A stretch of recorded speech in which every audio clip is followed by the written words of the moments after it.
morning, everyone. It's a beautiful morning in Abuja. Welcome to AVANT TV on True Visions TV. My name is Jenna Marcus. I'll be your host for today.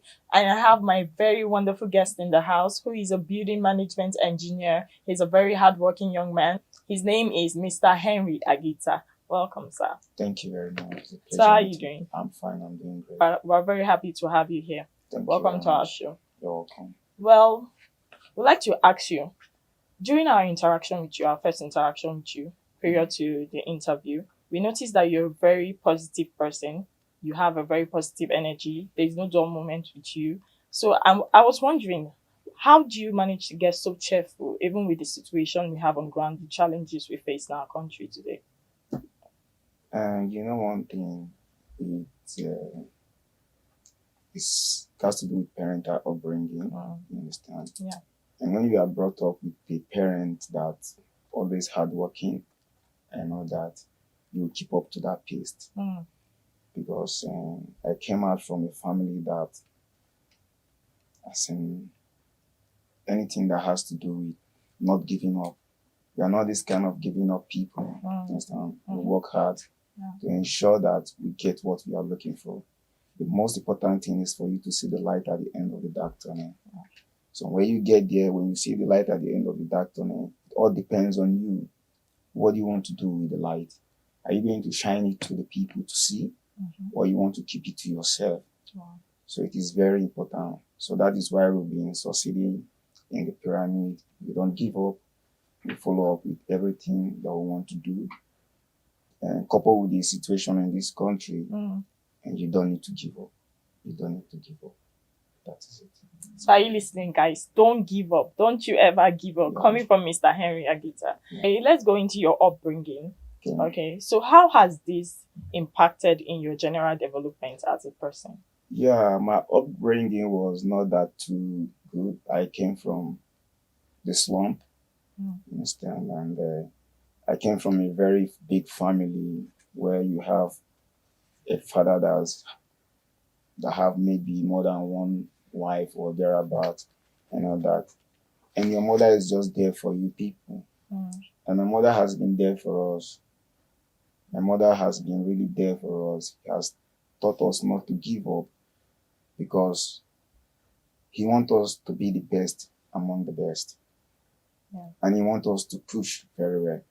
So seeing you as a person that comes from the slump and all that, and you have a very hardworking mother that is a foundation to you.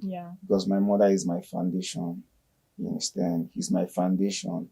And she has ensured that I get the best education. I went to a very poor primary school.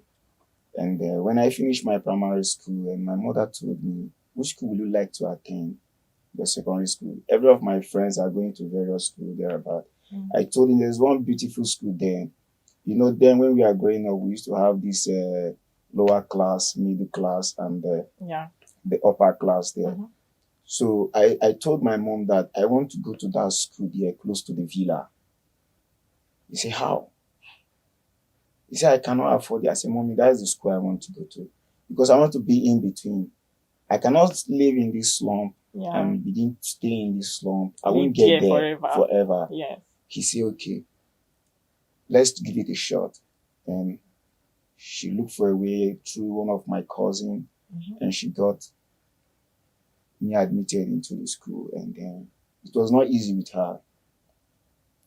So I was privileged to be in between from a lower class. So I was privileged to be in between the upper class and the middle class. You understand? I'm from the lower class. You get? But we don't have that again in this country. All we have now, there's no middle class any longer. We have the lower class and the upper class. You understand? So when I got admitted into the school, I was going to school, and my mother, she's very hardworking. She will wake up very early morning. Very early morning, she prepare my food and everything. She will escort me to the road. And then there's this guy close to my area. He used to walk along that area close to my school. And where he would drop me, it would take me about, let's say, 3 to 4 kilometers to my school. Wow. Yes. So because I wake up very early, Mm-hmm. so most time I used to be the first person in school. That's quite impressive. Yes, though. because before maybe 5 o'clock, I'm there. So if I would trek and jog, I'm a footballer then. So if I trek and jog and all that, so before you know, I'll be in the school. So what I would do, I'll just change and I wear my uniforms and all that. So I'll go to That's class. a very smart move. So most time I'm the one that is always opening the gate. Understand? So I'll stay in school. There's one funny day I will never forget that day in my life, and my mother woke me up thereabouts at 2 o'clock. There was there was no clock, no time.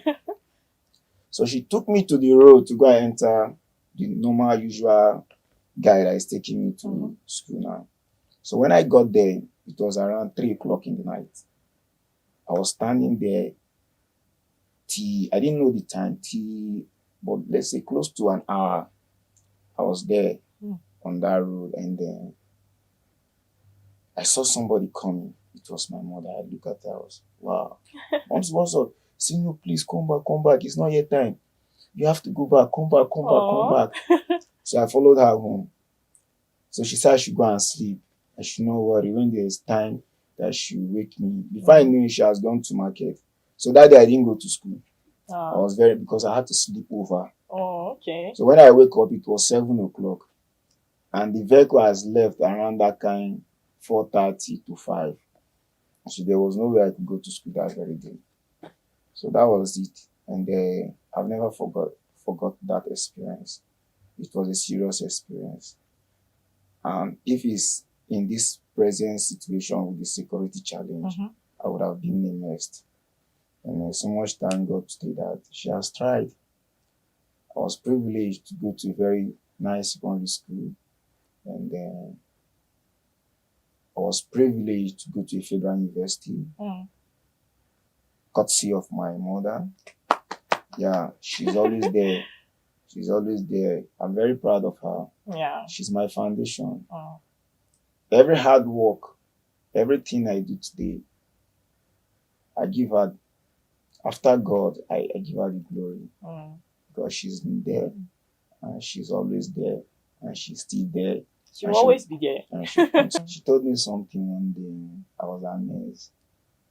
I keep those words in my head. She said, if we don't give back to the society, if we don't give back, most especially to the youth out there, if you don't give them back, they will hunt us down.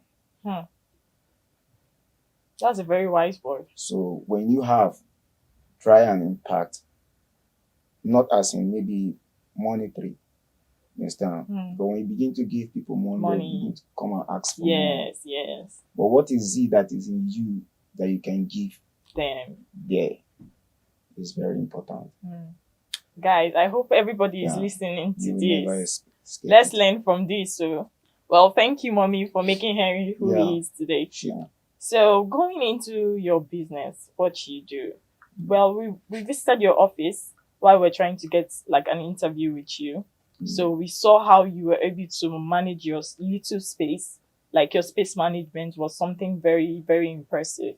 And I was wondering, is that a way of managing your space which is your concept of like a livable environment? Is that a concept of a livable environment, or how do you manage it? That's why we are called the pyramid vision. Yeah. And that is why our profession is into building management.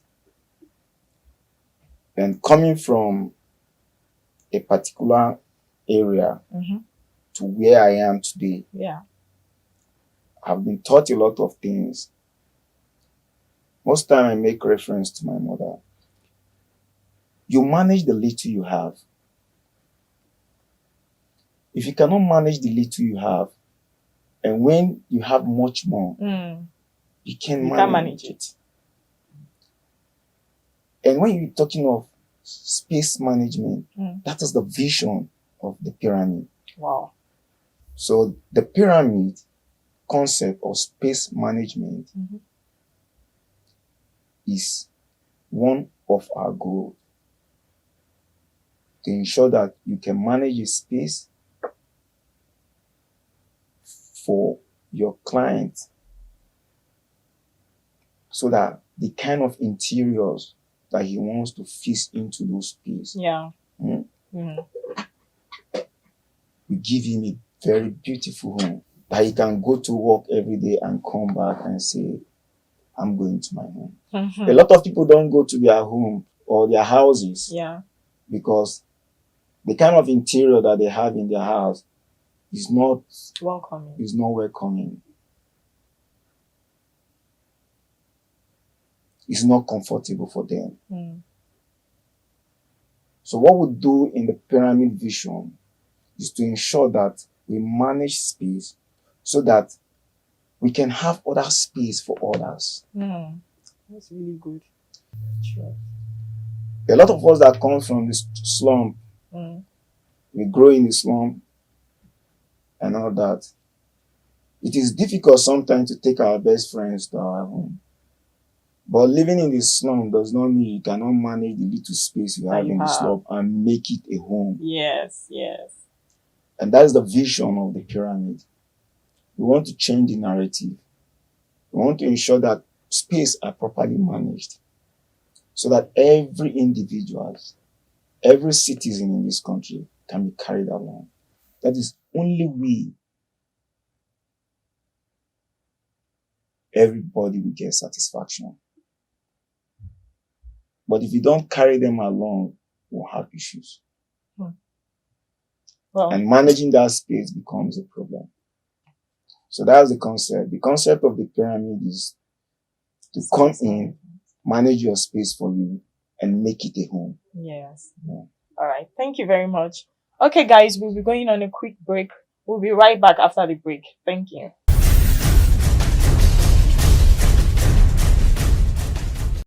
The Gen YZ trendsetters, pushing new ideas, redefining the present, architecting the future.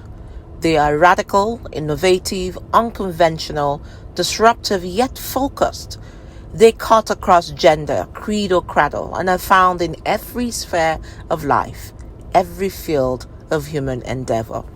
They share certain values, paramount among which is a desire to shake off orthodoxy and to impact positively on the society. Failure is alien to their imagination, I can imagine. Success is the key substance of their DNA. The big question is, how big is the success? How profound is the impact? Avant-garde, a true vision, will explore the world of these era-defining trendsetters and situate them within the broader dynamics of an ever-changing world.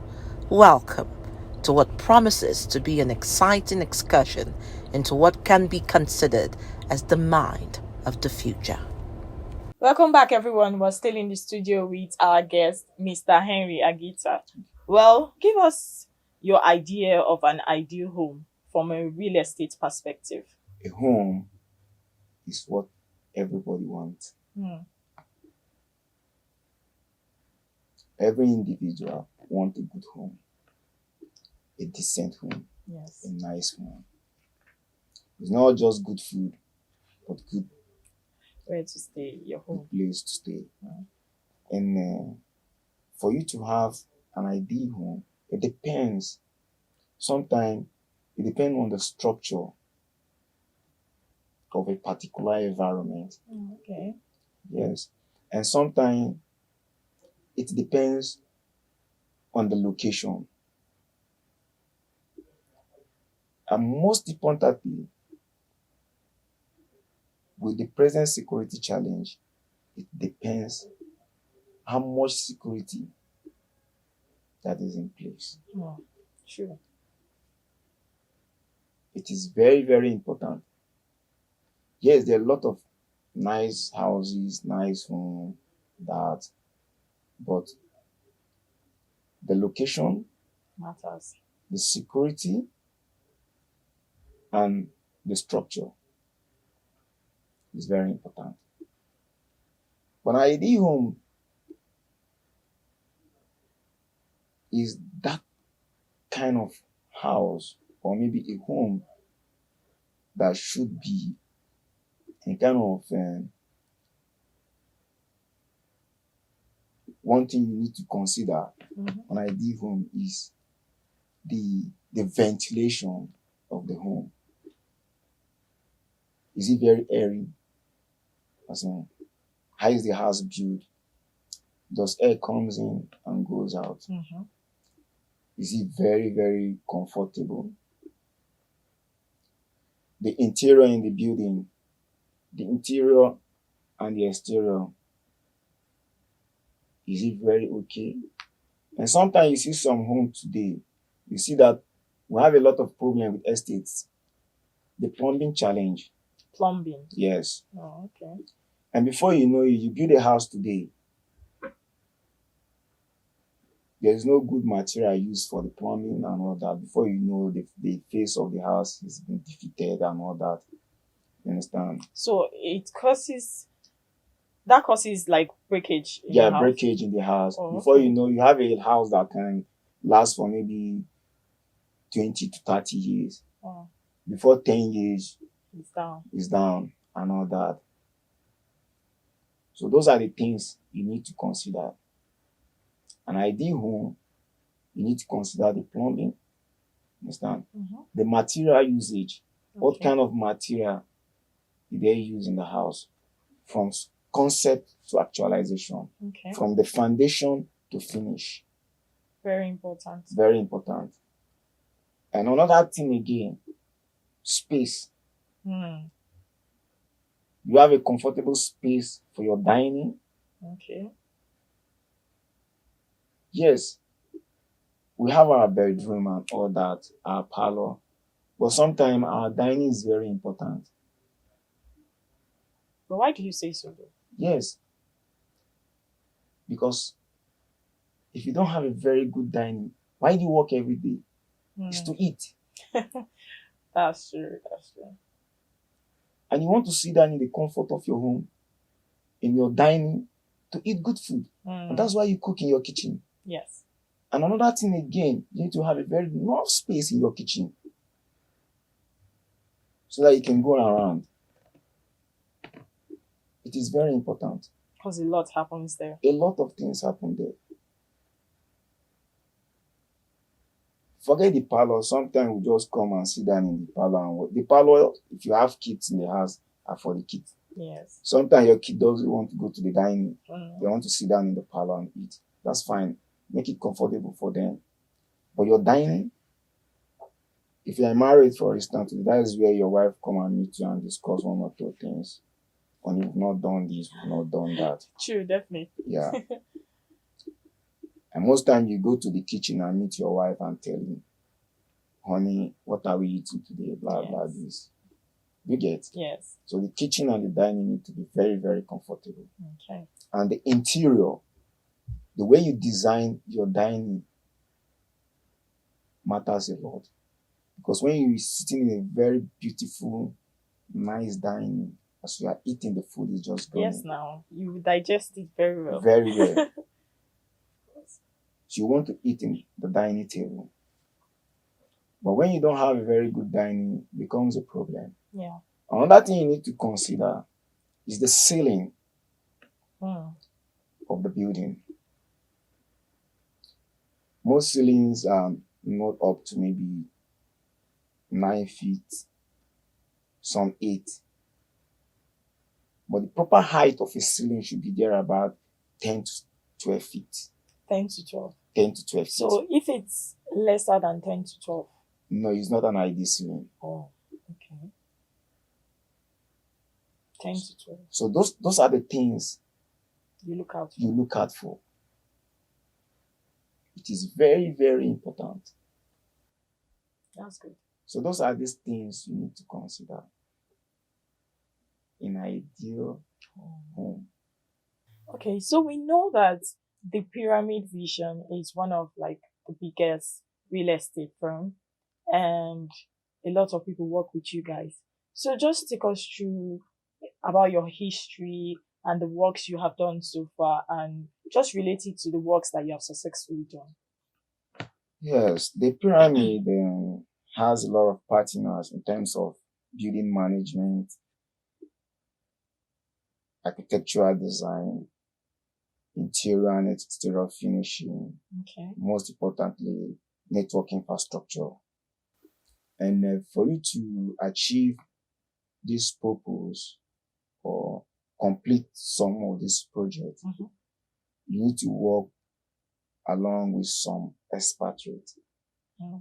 Some time ago, we are in partnership with the Nigerian Police Force, where we intend to develop a low housing scheme for Nigerian police. We are still working on that. Oh, okay. Yeah, very soon it will come on board.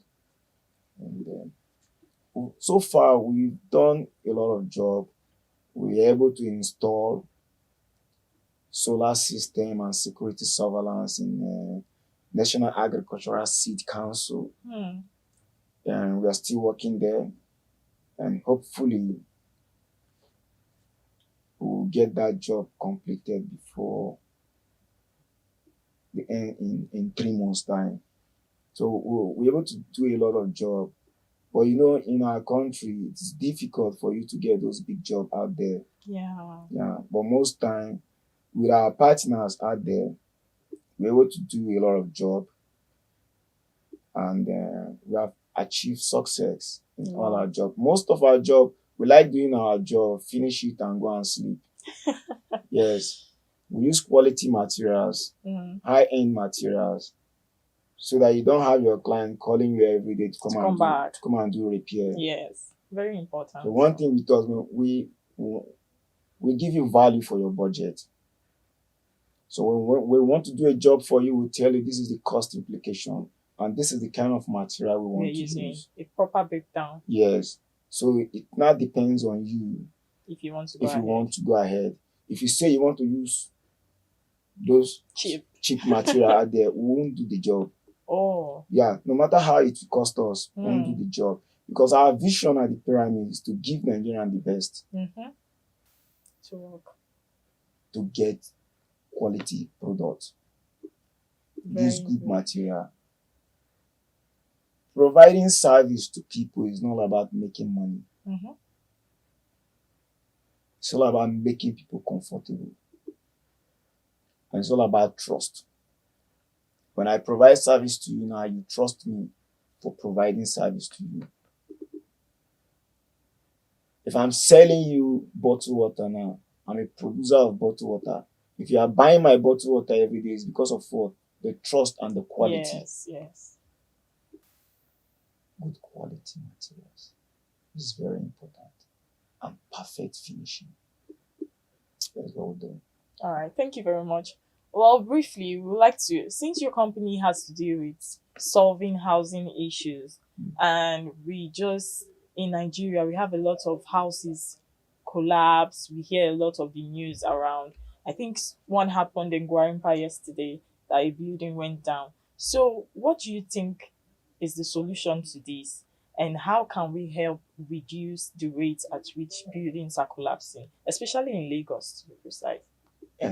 You know one thing with our culture in this country, there's no proper supervision. And another thing again, for you to have a solid building, yes, you need, number one, the kind of sound you are using to erect the house need to be properly checked. Okay. The environmental impact assessment of that area need to be put into consideration.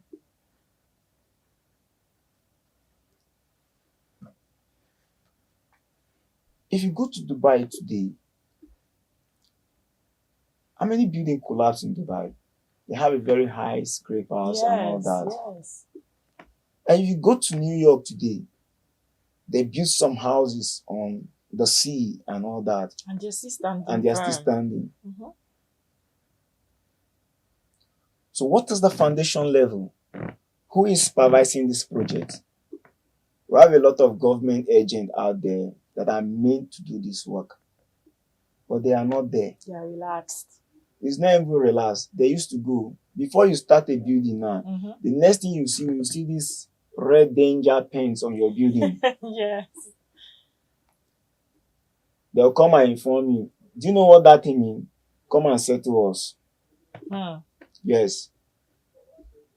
That's very bad. They are not coming to check what you are doing. That's Inspect why it. not even building collapse. Mhm. You see people erect a building. After some time, Yes. they'll come, they'll tell you, that is not what we allocated the land for, blah, blah, this, that, and all Yes. that. They'll just pull it down. This is what we are saying in the pyramid. All these things can be stopped if those people responsible are doing the needful. These things, building collapse is man-made. It's deliberate. Because they know. Yes, it's deliberate. Because you cannot tell me now that you want to erect a building and you want to build maybe 10-story building, and you did not do a proper foundation. And tomorrow you tell me the building will not collapse. And there are some buildings that have stayed up to maybe 10 to 20 years. And you want to erect another building on top. Yeah. Nobody asks you question. Nobody say anything about it. And you want to tell me the building is not going to collapse. Sure, it's going to collapse. So the people responsible for supervising the erection of building should be held accountable for it. Most importantly, those that come to put those red signs on it. Yes. Try and erect a building even in any place in Abuja today. The next day you come and see that red sign. When you go to their office and do the needful, you are good to go. And tomorrow the building collapse. Tomorrow they come demolish it. It's not in the master plan. It's man-made. So the only way to solve it is use quality material. All right, thank you very much. So what's your advice to the youths out there that are trying to venture into your field as like your building management engineer aspect of it? You know, these days, the youth of these days is very difficult for them to want to do the kind of thing, the hustling and bustling of a thing. Yeah. Some of them out there, they've gone to school in one way or the other. Yeah. Yes. And it's difficult for them to come on board. Because by the time you hit the street today, you hit tomorrow, you hit next tomorrow, and nobody called you to come and do any job, you will not come the third day. Yeah. But my advice to them is the system is changing. Drop the old way of life and learn new way of life. Let's improve. You say you want to still work on what you learn in school. Yes. What you acquire in school. It's not obtainable again. You cannot get headway. So you learn new things. The world is developing every second. New innovation is hitting the market every day. Not every day. Every 30 minutes. Wow. What do you do as a youth? Try to put effort to learn new things every day. What you learn today will be a source of income for you tomorrow. What I have today, I learned it. I didn't go to school for it. Although I went to school, but I have to learn it. Yes. Then how do I learn it? I have to bring myself down. Well, we pray for the best for our country, Nigeria. Yeah. Thank you very much, Mr. Henry, for gracing us with your presence today. You're welcome. I know a lot of people have learned a lot from you. So, guys, thank you very much for watching our show. We'll see you all next week. This is Avant Garde at True Visions TV. Bye-bye.